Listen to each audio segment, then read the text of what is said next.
Position, acceleration, and velocity are related in that velocity is the derivative of the position in terms of time, and acceleration is the derivative of velocity in terms of time. When combined with simple harmonic motion, you get a series of trigonometric functions because the derivative of cosine will always be negative sine and the derivative of sine will always be cosine, so you get like a loop and an ever-changing acceleration and velocity that circles back around.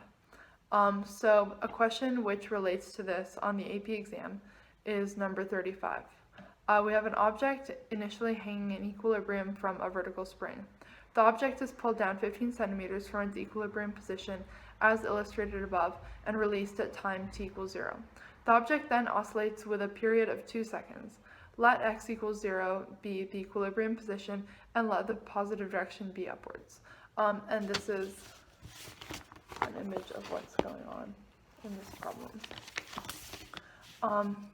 So in a previous problem, and our question is, which of the following statements is true for the magnitude of the acceleration of the object at time t equals 1 second?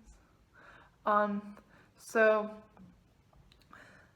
in a previous problem, we found the position of this object, and we did this by drawing out a graph like this of its position because we know that its period is 2 seconds and its maximum height is 15 and its minimum is negative 15.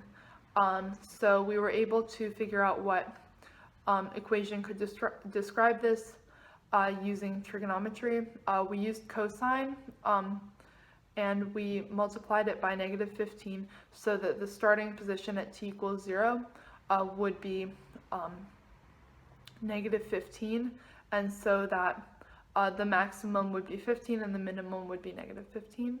And we took cosine, or negative 15 cosine of 2 pi over 2 t, which we simplified to negative 15 cosine pi t. And we did this last step so that the period would be 2 seconds rather than 2 pi seconds, which is kind of the automatic period of a trigonometric function. So we know that we can find the velocity from this by taking the derivative, and the acceleration by taking the derivative of that. So first we're going to take the derivative to find velocity. So we know that velocity will be 15 sine 15 pi sine pi t. And we know this because the derivative of cosine will be negative sine. So that's how we got sine, and we flipped the sign around. And we had to multiply the whole thing by pi because we used the chain rule for that pi t inside of the sine, or inside of the cosine function. So our final velocity is v equals 15 pi sine pi t. But we don't need that, we need the acceleration. And the acceleration will be the derivative of that velocity we just found, so it'll be acceleration is equal to 15 pi squared, because we're using the chain rule again, which gives us yet another pi up in front there, cosine pi t. And we use that cosine because the derivative of sine is cosine. So we have our acceleration right there. It's equal to 15 pi squared cosine pi t. And we want to know what the acceleration is at, or the properties of the acceleration at t equals 1 second. So at t equals 1 second, we plug in 1 for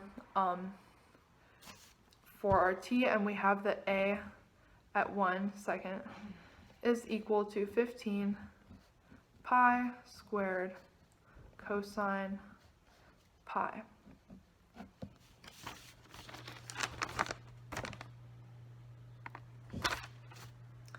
And we know that cosine has a range of values between -1 and 1. And the rest of our function is just constant. And cosine pi happens to be when cosine is equal to 1, which is its maximum value. So because of that, this being the only changing part of this equation, this will be the maximum acceleration because it gives us the maximum cosine value we can get in this equation. So that means that at t equals 0, the object has its maximum value of acceleration. And this is answer D on the AP exam, question 35.